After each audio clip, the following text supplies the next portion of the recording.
నమస్తే. ప్రస్తుతం మనతో పాటు సీనియర్ జర్నలిస్ట్ భరద్వాజ్ ఉన్నారు. ఆయనతో మాట్లాడదాం. నమస్తే సార్. నమస్తే.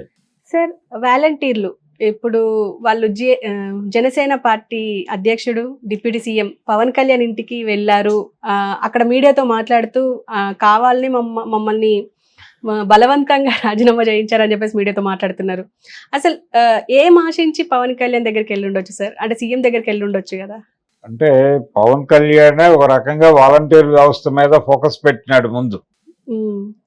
ఆయన నెగిటివ్ గా పెట్టాడు. అంటే వాలంటీర్ వ్యవస్థ అనేది వైఎస్ఆర్సీపీకి పునాదిగా మారుతోంది. పర్టికులర్ గా జగన్మోహన్ రెడ్డి గారికి కళ్ళు గాను, చెవులు గాను, ముక్కు గాను, సర్వేంద్రియాలు గాను ఈ వాలంటీర్ వ్యవస్థే పనిచేస్తోంది అని దృఢంగా అందరూ నమ్మారు. ఆయన కూడా బలంగా నమ్మాడు, జగన్మోహన్ రెడ్డి కూడా. ఈ నమ్మకం మీద దెబ్బ కొట్టాలి అనుకున్నటువంటి పవన్ కళ్యాణ్ వాలంటీర్ వ్యవస్థ ద్వారా చాలా దారుణాలు జరుగుతున్నాయి అని మొదటిసారిగా ఓపెన్ అయ్యాడు. ఓపెన్ అయ్యి అది నిజమా కాదా అనే విషయంతో సంబంధం లేకుండా వాలంటీర్ల ద్వారా ఇళ్లలో సమస్యలన్నీ తెలిసిపోతున్నాయి. వీళ్ళకి టోటల్ ఇన్ఫో తెలిసిపోతుంది. వాళ్ళు ఎప్పుడు వెళ్తారు, ఎప్పుడు వస్తారోతో సహా తెలిసిపోయినప్పుడు ఎవరైనా దాడులు చేయటానికి, లేకపోతే ఇంట్లో ఉండేటువంటి ముసలి వాళ్ళకి, జగన్మోహన్ రెడ్డి గారి భాషలో చెప్పాలంటే తాతయ్య, అవ్వమ్మ ఇలా ఏవో మాట్లాడేవాడు ఆయన. వీళ్ళందరూ ఓట్లు ఏమైపోయినాయని బాధపడుతున్నాడు ఆయన. వీళ్ళందరూ ఈ ఇంట్లో ఉండేటువంటి ఏజ్డ్ పీపుల్కి సెక్యూరిటీ ఉండదు అనేది పవన్ కళ్యాణ్ ఆ రోజున ఎలిగేషన్ పెట్టాడు. వాలంటీర్ వ్యవస్థ మీద భద్రత లేదు, వాళ్ళకి ఎక్స్పోజ్ చేశారు మీరు వాలంటీర్లకి, కుటుంబాలని అని చెప్పాడు ఆయన. చెప్పి తద్వారా ఒక భయాన్ని కలిగించేటువంటి ప్రయత్నం అయితే జరిగింది కాన్షియస్ గానే వాలంటీర్ వ్యవస్థ మీద. ఎప్పుడైతే పవన్ కళ్యాణ్ మాట్లాడాడో వాలంటీర్ వ్యవస్థ మీద ఆధారపడే జగన్మోహన్ రెడ్డి ప్రభుత్వం నడుస్తోంది కాబట్టి దాని మీద మనందరం దాడి చేయాలని చెప్పి అన్ని పార్టీలు అప్పుడు దాడులు మొదలుపెట్టినాయి. దీంతో ఒక గందరగోళం ఏర్పడింది. ఆ గందరగోళం ఏర్పడింది తర్వాత తను కొంత తగ్గి వ్యవహరించాల్సి వచ్చింది జగన్మోహన్ రెడ్డి. ఇది వాలంటీర్ల వ్యవస్థకి పవన్ కళ్యాణ్కి ఉన్నటువంటి లింకు. పవన్ కళ్యాణ్ నోరు తెరిచే వరకు వాలంటీర్ వ్యవస్థ ఒకలా ఉంది. ఆయన ఎప్పుడైతే ఇది డిజైన్డ్ ప్రోగ్రామ్గా అనిపిస్తోంది అని మాట్లాడటం మొదలుపెట్టాడు, దానికి ఆయన దగ్గర ఉన్నటువంటి ఆధారాలు చూపించడం మొదలుపెట్టాడు, ప్రపంచం దీని గురించి కొంచెం ఆలోచనలో పడిన మాట వాస్తవం. దీన్ని పరిగణనలో తీసుకోకుండా ఎవరు ఏ నిర్ణయం తీసుకున్నా ఇబ్బంది. పర్టికులర్గా ఈ వాలంటీర్లు ఎందుకు వెళ్ళారు జనసేన దగ్గరికి అంటే, ఆ రోజున తమ మీద విమర్శ పెట్టి తమని ఆ ఏరియాలో టార్గెట్ అయ్యేలా చేసింది పవన్ కళ్యాణే కాబట్టి వెళ్ళి ఆయనతో బతిమాలుకుందాం, ఆయనకి విషయం విన్నవించుకుంటే ప్రభుత్వానికి విన్నవించుకున్నట్టే అనేది ఒక అభిప్రాయం. ఇప్పుడు ఏపీ గవర్నమెంట్లో చాలా కీలకంగా వ్యవహరిస్తున్నాడు ఆయన పవన్ కళ్యాణ్. అంటే కేవలం ఏదో గ్రామీణాభివృద్ధి శాఖ లేకపోతే మరొక శాఖ ఆయన కింద ఉన్నాయని మాత్రమే కాదు, ఆయనకి ఎవరితోనైనా కలిసి మాట్లాడగలిగే పరిస్థితి ఉంది కాబట్టి, అయ్యా మేము ఈ కష్టాలు పడుతున్నాము, మాకేదో ఒక ఉపాధి ఆధారము చూపించండి, మేము ఇంతకాలం మీ నీడలో బతికాం, ఇప్పుడు ఆ నీడ వెళ్ళిపోమంటోంది, వెళ్ళిపోమంటే ఎలా బతుకుతాం మేము, కాబట్టి మాకేదో బతికినంత కాలం ఏదో ఒకటి చేసేలాగా ఒక ప్రభుత్వం దగ్గర ఒక మాట అనిపించండి అని మాట్లాడటానికి వెళ్ళారు వీళ్ళందరూ. పవన్ కళ్యాణ్ అయితే బాగుంటుంది అనేది, ఎందుకంటే ఆయన వల్లనే కాబట్టి తమ మీద దాడి జరిగింది ఆ రోజున, ఆయన అయితే బాగుంటుంది, అర్థం చేసుకుంటాడు అని ఆ ఉద్దేశంతో పవన్ కళ్యాణ్ అప్రోచ్ అయ్యారు. ఆయన మరి ఎలా స్పందిస్తాడు అనేది చూడాలి. నిజానికి ఇది కొంచెం ఇబ్బందికరమైనటువంటి కండిషనే తనకి, పవన్ కళ్యాణ్కి పర్టికులర్గా.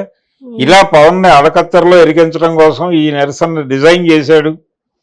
ఇది వేరే చోట నుంచి డిజైన్ జరిగింది, ఇది వైఎస్ఆర్సీపీ నుంచి డిజైన్ జరిగింది అనే కామెంట్స్ కూడా వస్తాయి ఇక నెమ్మదిగా ఒక ప్రాసెస్లో.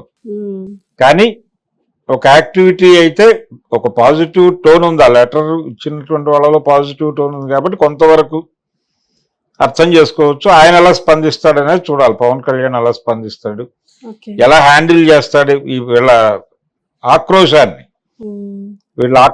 ఎలా అర్థం చేసుకుని ఎలా హ్యాండిల్ చేస్తాడు అనేది చూడాలి. సార్, ఇందులో కమెంట్స్ ఏంటంటే అసలు ఈ వాలంటీర్ వ్యవస్థనే ఉంచొద్దు, అసలు ఎందుకు వీళ్ళు అని చెప్పేసి కొంతమంది మాట్లాడుతున్నారు. ఇంకొంతమంది ఏంటంటే చిన్న చిన్న షాపులలో వేసుకున్న 15,000 వస్తాయి, మీరు 5,000 కకృతి పడి ఇదంతా చేస్తున్నారు అని చెప్పేసి వాలంటీర్ల మీద ఇలాంటి విమర్శలు చేస్తున్నారు. అవును, వాళ్ళ జీతాలు తక్కువ జీతాలు 5,000 ఇచ్చేవాడు ఆయన జగన్మోహన్ రెడ్డి, నేను 10,000 చేస్తానని చెప్పాడు ఈయన. అది మాత్రమే కాకుండా వాళ్ళ కోరిక ఏంటంటే మమ్మల్ని ప్రభుత్వ రంగంలోకి తీసుకుని డెప్యుటేషన్ మీద ఇక్కడ కొంతకాలం పని చేయించి ఇక్కడ నుంచి ఇక్కడ మెడికల్ లాగా పనిచేసిన వాళ్ళని గవర్నమెంట్ విభాగాల్లో రిక్రూట్ చేసుకోవడానికి దీన్ని ఒక ట్రైనింగ్ క్యాంప్గా చూడండి అనేది ఒక అభిప్రాయం చాలా కాలంగా ఉంది. దాన్ని ఏ మేరకు గౌరవిస్తుంది కొత్త ప్రభుత్వం అనేది చూడాలి. రెండోది, మీరు ఇందాక అన్నటువంటి విమర్శలు, బయట నుంచి వస్తున్నటువంటి విమర్శలు, అది ఎలా సరిపోతుంది, వాళ్ళు ఇతర వృత్తులు చేసుకోకుండా అందుకోసం దీన్ని ఏదైనా త్యాగం చేస్తారా, అసలు వాళ్ళే ఎందుకు, వాళ్ళు ఉండటం వల్ల రకరకాల ఇబ్బందులు జరుగుతున్నాయని. ఉండటం వల్ల జరుగుతున్న ఇబ్బంది ఏంటంటే నేరుగా ముఖ్యమంత్రికి వాళ్ళకి కాంటాక్ట్ ఉండటం, మిగిలిన వాళ్ళందరినీ బైపాస్ చేసినటువంటి పరిస్థితి. ఈ బైపాస్ అయిన వాళ్ళు తీవ్రమైన నిరుత్సాహానికి అలాగే చిరాకుకి గురవటంతో వాళ్ళందరూ నెగిటివ్గా మారారు. ఇది ఒక ప్రాక్టికల్ ఎక్స్పీరియన్స్ వైసీపీకి. ఏ డిజైన్ ఎలా ఉండాలో తెలియని తనం వలన చేసినటువంటి డిజైనింగ్ అది ఇబ్బంది పెట్టిన మాట వాస్తవం. ఆ ఇబ్బంది గురించి ఇప్పుడు వాళ్ళు సఫర్ అవుతున్నారు, మాట్లాడుతున్నారు. ఇంటర్నల్గా, ఎక్స్టర్నల్గా మాట్లాడటానికి ఇంకా కొంచెం టైం పడుతుంది. సార్, ఇప్పుడు వాలంటీర్లని ఉంచడం బాగుంటుంది అంటే కొనసాగిస్తే బాగుంటుంది అంటారా, లేకపోతే ఇప్పుడు అందరి అభిప్రాయం ప్రకారం అసలు ఈ వాలంటీర్ వ్యవస్థను తీసేస్తే బెటర్ అంటారా? అంటే వాలంటీర్ వ్యవస్థ ఉండద్దు అనే అభిప్రాయం నుంచి అందరూ యూటర్న్ తీసుకున్నారు, చంద్రబాబుతో సహా.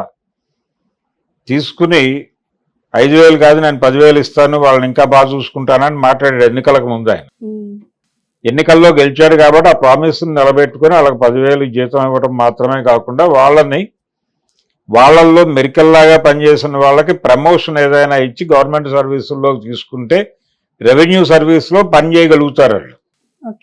రెవెన్యూ సర్వీసుల్లోకి వాళ్ళని తీసుకోవడానికి కొంచెం ఒక అడుగు ముందుకేసి ఒక ప్రయత్నం చేస్తే మంచిది.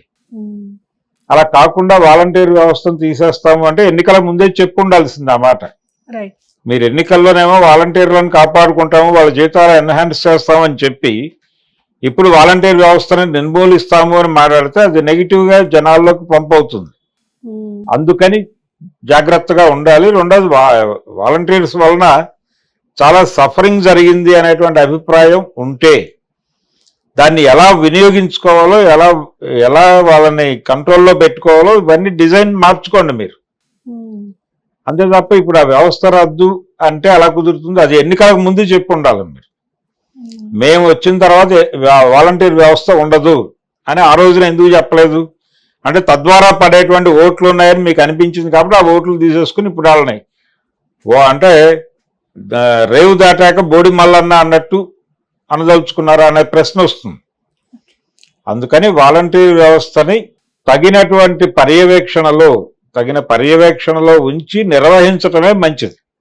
సార్, ఇప్పుడు వాలంటీర్లని ఉంచడం బాగుంటుంది అంటే కొనసాగిస్తే బాగుంటుంది అంటారా, లేకపోతే ఇప్పుడు అందరి అభిప్రాయం ప్రకారం అసలు ఈ వాలంటీర్ వ్యవస్థను తీసేస్తే బెటర్ అంటారా?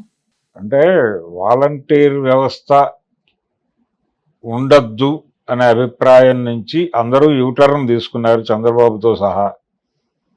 తీసుకుని 5,000 కాదు నేను 10,000 ఇస్తాను, వాళ్ళని ఇంకా బాగా చూసుకుంటానని మాట్లాడాడు ఎన్నికలకు ముందు. ఆయన ఎన్నికల్లో గెలిచాడు కాబట్టి ఆ ప్రామిస్ని నిలబెట్టుకుని వాళ్ళకి 10,000 జీతం ఇవ్వడం మాత్రమే కాకుండా వాళ్ళల్లో మెరికల్లాగా పనిచేసిన వాళ్ళకి ప్రమోషన్ ఏదైనా ఇచ్చి గవర్నమెంట్ సర్వీసుల్లో తీసుకుంటే రెవెన్యూ సర్వీస్లో పని చేయగలుగుతారు వాళ్ళు. రెవెన్యూ సర్వీసుల్లోకి వాళ్ళని తీసుకోవడానికి కొంచెం ఒక అడుగు ముందుకేసి ఒక ప్రయత్నం చేస్తే మంచిది. అలా కాకుండా వాలంటీర్ వ్యవస్థను తీసేస్తాము అంటే ఎన్నికల ముందే చెప్పు ఉండాల్సింది ఆ మాట.